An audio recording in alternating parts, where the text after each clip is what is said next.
videomu beğendiyseniz abone olmayı unutmayın. Bay bay.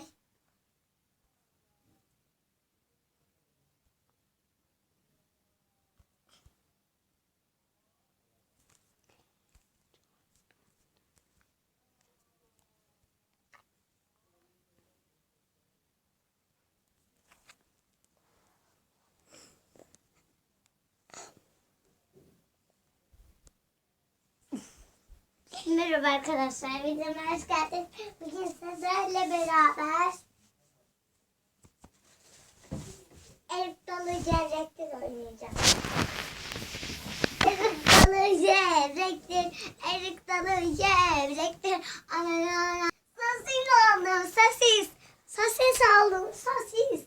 Sosis aldım, sosis. Sosis aldım, sosis. Sosis aldım, sosis.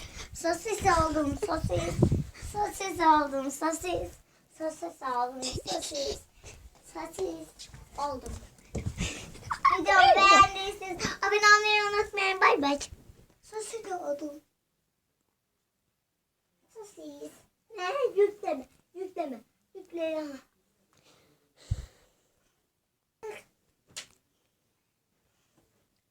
.com